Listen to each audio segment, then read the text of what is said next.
Europe 1. Le vrai faux, bonjour Géraldine Vosner. Bonjour Patrick, bonjour à tous. On parle de Nicolas Dupont-Aignan qui dénonce une lâcheté d'État. Le président de Debout la France juge que la crise des migrants est devenue ingérable. Il a fustigé hier sur Europe 1 une politique d'affichage sur l'immigration.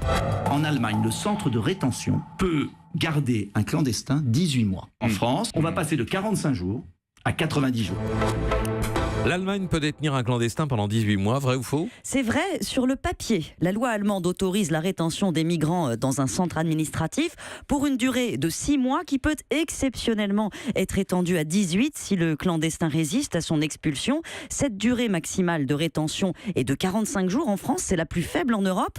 Le problème, c'est que quand on a dit ça, on n'a rien dit du tout, car il y a un monde entre ce qu'autorisent les textes et ce que font effectivement les pays. L'Allemagne n'a que 500 places dans ses centres de rétention, c'est 4 fois moins qu'en France, et elle les utilise peu. Moins de 2000 personnes ont été détenues dans ces centres en 2014, année de la dernière statistique, alors qu'en France, on dépasse 45 000. La durée moyenne du séjour est en fait peu élevée, 12 jours en France, et dans 13 autres pays d'Europe, elle ne dépasse pas 45 jours, selon les données compilées par la Fondation Jacques Delors.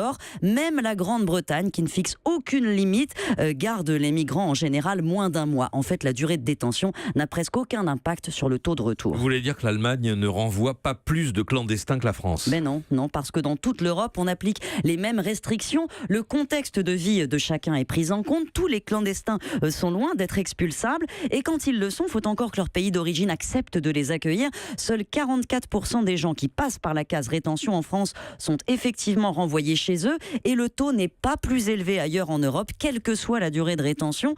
Chez nous, le manque de temps fait échouer en fait moins de 4% des procédures d'expulsion. Passer la rétention à 90 jours, c'est surtout un signal politique, la marque d'un durcissement, mais dans les faits, ça ne changera pas grand-chose. Nicolas Dupont-Aignan dit aussi qu'Angela Merkel a supprimé le regroupement familial pour les réfugiés. Alors non, c'est pas vrai. Elle l'a suspendu seulement jusqu'à l'été prochain et uniquement pour ceux qui obtiennent la protection subsidiaire, qui est une protection moins forte que le droit d'asile. 200 000 personnes sont concernées en Allemagne, mais le regroupement familial reste un droit pour les réfugiés. Ces 2 dernières années, 220 000 proches de réfugiés sont entrés dans le pays. En France, il y en a eu 180 000. Merci à vous Géraldine Vosner.